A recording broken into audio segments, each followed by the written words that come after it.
সব বোঝাচ্ছে মানে আজকের মতো শপিং বোধহয় আমি কখনো করিনি, যেভাবে বিয়ে বাড়ির গিফট আমাকে কিনতে হলো। তো এখন আরেকটা কাজ আমাদের ছিল, গিফটটাও দেখিয়ে দিই। শাড়িটা আমি পুরোপুরি খুলছি না, কারণ তোমরা জানো ভাজের ক্ষেত্রে আমি একদম কাঁচা। তো এই hello everyone, good morning and welcome back to our channel. সবাই কেমন আছো? আজকে হচ্ছে বুধবার আর সকাল সকাল ব্লগটা একদম স্টার্ট করে দিয়েছি, যেমনটা রোজ করার আমি চেষ্টা করি। আর রোজগার জীবন, সকালবেলা আবার ব্রেকফাস্ট বানানোর তাড়া। কালকে দেখছি বাবা আবার একটা বড় পাউরুটি এনেছে। লাস্ট কদিন ধরে ব্রেডই চলছে, শৈবালকে তাই করে দিচ্ছি। তো আজকে ভাবছি সবার জন্যই একটু স্যান্ডউইচ করে নেবো, মানে ব্রেডটা শেষ করার ইচ্ছা আজকে। তো চলো দিনটাকে এখান থেকে দারুণভাবে শুরু করি।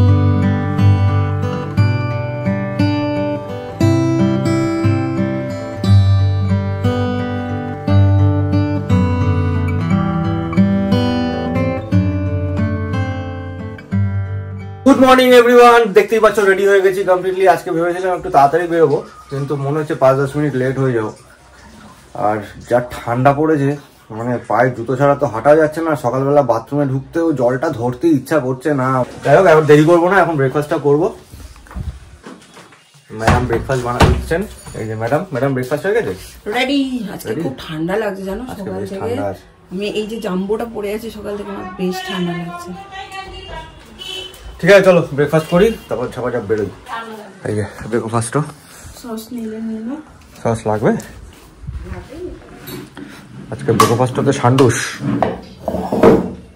বলছি তোমার হাসি খানাই ভালো দাও তুমি।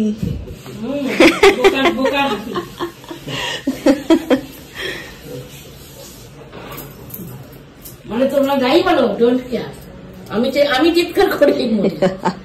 ওই যে একখানা হাসি দিয়ে দেয়, আর তুমি কিছু বলতে পারবে না।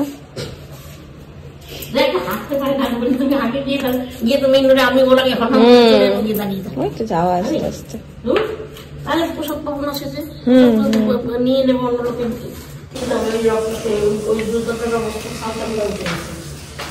ঠিক আছে সাবধানে। হ্যাঁ হ্যাঁ হ্যাঁ, লাগিয়ে দিলাম।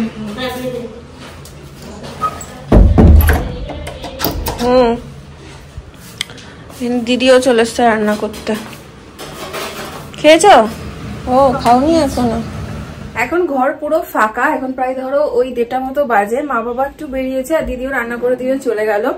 তাই এখন বসে বসে ভাবছিলাম, একটু গান শুনছিলাম। আর যে আমি যেমন জয়েন্ট ফ্যামিলি থেকে বড় হয়েছি, জয়েন্ট ফ্যামিলির সবাই মিলে থাকতে ভালো লাগতো, একা থাকতে একদম ভালো লাগতো না। সেটাও যেমন ঠিক, কিন্তু মাঝে মাঝে না একা থাকতে বেশ ভালো লাগে। আমি বেশ জোরে একটু গান লাগিয়ে দিয়ে গান শুনি, একটু নিজের মতন ঘোরাঘুরি করি, বাট একা থাকতে বেশ ভালো লাগে। তোমাদের মধ্যে কে কে আছো যাদের একা থাকতে মাঝে মাঝে, সবসময়ের কথা একদমই বলছি না, কখনো কখনো নিজের সাথে সময় কাটাতে খুব ভালো লাগে? আমি জানি না কেন আমার মাঝে মাঝে এরকমটা ফিল হয় কি একা একা নিজের সাথে সময় কাটাই, সেটা খুব ভালো সময় লাগে আমার এবং খুব রিফ্রেশ লাগে। তারপরে মনে হয় মাইন্ডটা একদম ফ্রেশ হয়ে গেল।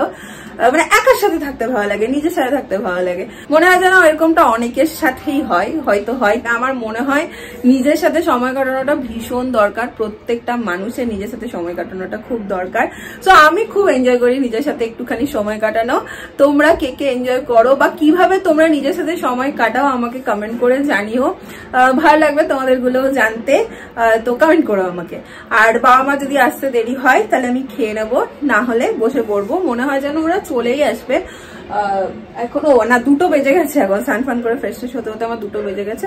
তো আর একটুক্ষণ দেখি, যদি না আসে তাহলে একটা ফোন করবো। আর আজকেও দিদি একটু বাঁধাকপি রান্না করে দিয়ে গেছে, একটুখানি ছিল আর তার সাথে আরো একটু অ্যাড করে দিয়ে গেছে। ডাল করেছে আর এই সমস্তই আছে, মোটামুটি মাছ আছে, ডিম আছে। তো সব মিলিয়ে মিশিয়ে আছে আজকে। এইখানে সমস্ত কিছু দিদি রান্না করে দিয়ে চলেই গেছে। আর রাত্রবেলা আমাদের আজকে রুটি খাওয়ার প্ল্যান আছে, যেহেতু বাঁধাকপি হয়েছে। তো সেই কারণে দিদি আর বেশি কিছু করতে বারণ করা হয়েছে দিদিকে। বলা হয়েছে একদম হালকা পাতলা করো, মানে বলা হচ্ছে অল্প স্বল্প করো, তাতে রাতে রুটি দিয়ে বাঁধাকপি দিয়ে সবাই খুব ভালোবাসে, তো তখন হয়ে যাবে বলে সেরকম হালকা রকমই রান্না করো। ঘড়িতে এখন বাজে পাক্কা 8:45। আর দুপুরের পর থেকে আর ক্যামেরা অন করিনি, বাবা মা চলে এসেছিল, তারপরে একসাথেই খেয়ে নিয়েছি। তো এখন শৈবাল চলে এসছে আর আমরা দুজন মিলে এখন একটু বেরোবো, যাবো হচ্ছে বিয়ে বাড়ির গিফট কিনতে। বিয়ে বাড়ি তো আমাদের চলেই এলো, সামনেই বিয়ে বাড়ি। আর রবিবার দিন আর মাত্র কিছুদিন বাকি আছে, এই কটা দিন আর হবে না। শৈবালের অফিস আছে, কালকে নাইট ডিউটি আছে, তারপরে বেশ কিছু কাজ আছে, তো এর মধ্যে আর হবে না, ওই জন্য আজকেই যেতে হবে। আর 8টা বেজেই গেছে, তো যাবো একটু গড়িয়াহাটে, যাই না কি খোলা পাবো। তো চলো এখন ঝটপট করে বেরোই। বেরোবো করে নিচে, সরি এক মিনিট, বেরোবো করে নিচে চলে এসেছি। আমি গাড়ি ফাড়ি সব রেডি করে নিয়েছি, নিজে হেলমেট সব পরে নিয়েছি। আর এই যে দেখো আরেকজন এখনো না হেলমেট পরেছে না, কি মোবাইল নিয়ে খুটখুট করছে। কি করছে? রিলস আপলোড করছি। হ্যাঁ, রিলস আপলোড করছি। হয়েছে টুপি পরা, চলো।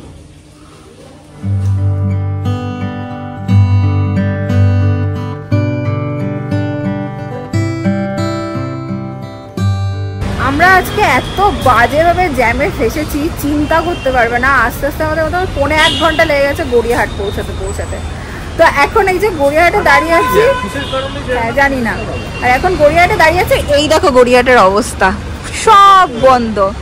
ঢুকেছিলাম সিলেক্ট স্টোরসে, আর আমাদের পুরো পারলে ওরা টেলে বের করে দেয়। আমরা এতটাই দেরিতে গেছিলাম, জাস্ট তখন বন্ধ করছে, ওই জন্য আর ক্যামেরা অন করিনি। ঝোলাতে জিনিস আছে, কিনেছি গিফট। আর আরও একটা জিনিস কিনেছি, ওখান থেকে বেরিয়ে দৌড়ে আরও একটা জিনিস কিনেছি, সেটাও তোমাদের বাড়ি গিয়ে দেখাবো। মানে কিচ্ছু আর ক্যাপচার করতে পারিনি। আমি ভাবলাম আগে কাজটা শাড়ি, এটা যাই হোক খুব পছন্দ হয়েছে, বাড়ি গিয়ে তোমাদের দেখাবো। নতুন বইয়ের মতনই বেশ শাড়ি হয়েছে।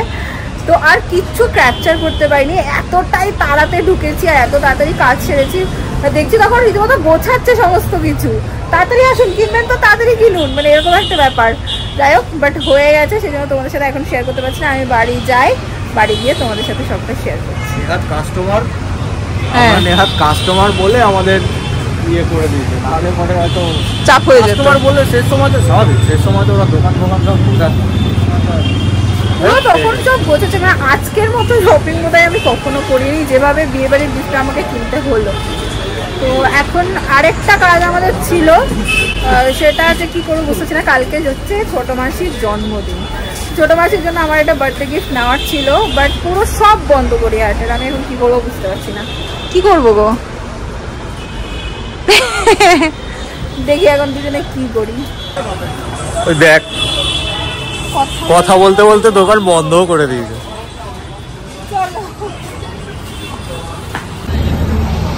একটু খোঁজাখুঁজি করলাম যদি পাই মাসির জন্য, বাট একটাও দোকান খোলা নেই, একটাও না। তো মাসিরটা কালকে দেখতে হবে। বলো, কাল আবার শৈবলবাবুর নাইট ডিউটি, ও থাকতে পারবে না। কি করবো জানি না, এখন দেখা যাক। হ্যাঁ, কিছু কিছু লোকজন ভাববে বাঁচা গেছে, বাঁচা না আছে কত ভালো। কি ও ক্যামেরা না আসে, আসবো না কালকে।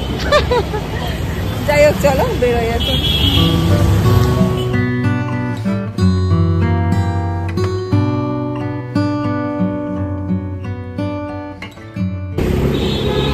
ঘড়িতে এখন বাজে 10:15। ম্যাডামের পেয়েছে খিদে, খাবো করতে করতে শেষে বলে ঝালমুড়ি খাবো। ওই যে দাঁড়িয়ে আছে ঝালমুড়ি দোকান, ওই দেখো মাথায় টুপি নিয়ে, খিদে পেয়েছে, ঝালমুড়ি দোকানে দাঁড়িয়ে। ওই আসছে, কত বড় ঠোঙা দিয়েছে। হ্যাঁ, রাত হয়ে গেছে,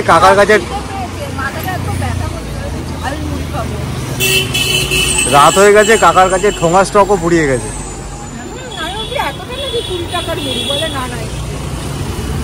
হয়েছে, আমি বিরিয়ানি খেয়েছি তো দুপুরে, আমার পেটে জায়গা নেই, পেটে আমার জায়গা নেই।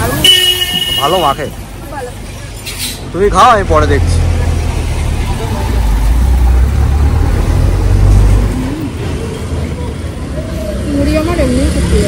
মুড়ি খেয়ে এক্সপ্রেশন দেখো, মুড়ি যে আমার কত প্রিয়। বীরভূমবাসী তো, বীরভূমের লোক, চোখ, বাকি সব যেমন তেমন মুড়ির ওপর লোক।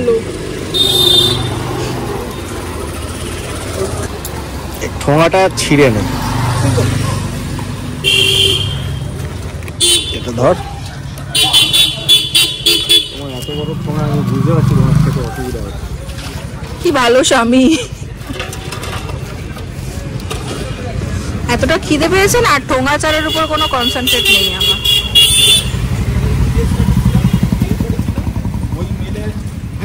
আমি আর ফোন করবো, কাকার কাছে ছোট ঠোঙা ছিল না? আরে ছিল হয়তো, এখন রাত হয়ে গেছে না। দিয়ে দিয়েছে। কাকাও এবার গোটাবে দোকান। খেয়ে দেখো, একটু খেয়ে দেখো। আবার মুড়িটা সময় থাকলে হাতে নিয়ে খেতে ভালো লাগে, ঢেলে খেতে বেশি ভালো। ওটাই ভালো, জমিয়ে মেখেছে সময় একদম মশলা পটল একদম জমিয়ে। সত্যি খিদের টাইমে দেখবে যা খাই তাই মনে হয় অমৃত। আর মুখটা এত ভালো মেখেছে, আমার প্রচন্ড খিদে পেয়েছিল খুব। সেই দুপুরে খেয়েছি, তারপর থেকে আর কিছুই খাইনি, একটু চা খেয়েছিলাম। চায়ের সাথে আজকে বিস্কিটও খাইনি বেরোনোর তাড়ার জন্য। যাই হোক, মুড়িটা খাবো আর বাড়ির কাছাকাছি চলেই এসছি। বাড়ি চলে এসেছি। বাড়ি চলে এসে প্রথমে মাকে একটা ফোন করলাম, মায়ের সাথে একটু কথা হলো। এখন একটাই আলোচনা বিয়ে বাড়ির, মানে আমরা এরকম করে প্ল্যান করছি যে আমরা এখান থেকে ট্রেন ধরে ব্যান্ডেল অবধি যাব, আর মারাও আসবে ব্যান্ডেল অবধি। দিন একসাথে মিট করে যেন সবাই কালনা যেতে পারি। তো সেই টাইম মতো যেন আমরা বেরোতে পারি, সেরকমই এখন অবধি প্ল্যান হয়েছে। জানি না কতটা কি করতে পারবো।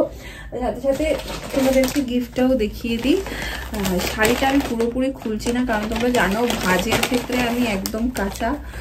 তো এই এরকম হচ্ছে শাড়িটা। এটা কাতান সিল্ক বল, ওপারা সিল্ক এখানে লেখা আছে, ওপারা সিল্ক। এটা একটা বাই কালারের উপরে, মিডিলটা খুলতে মনে হয় যেন হবেই না, আমি না খুলছি না, আমি তোমাদের দূর থেকে দেখাচ্ছি। এটা একটা বাই কালারের উপরে, এটার ভিতরটা রেডের কাজ, মানে মেরুনের কাজ আছে, এর সাথে মেরুন মানে ভিতর মানে কুচির কাছে পড়ছে। ভীষণ ভালো লেগেছে, নতুন বউয়ের জন্য একদম অ্যাপ্রোপ্রিয়েট একটা শাড়ি বলে আমার মনে হয়েছে। আমার পার্সোনালি ভীষণ ভালো লেগেছে এটা। আর এর সাথে সাথে ইসের জন্য আমরা একটা ঘড়ি নিয়েছি, কমলেশদার জন্য, মানে হচ্ছে গ্রুম পুলকদার ভাইয়ের জন্য একটা ঘড়ি নিয়েছি। যে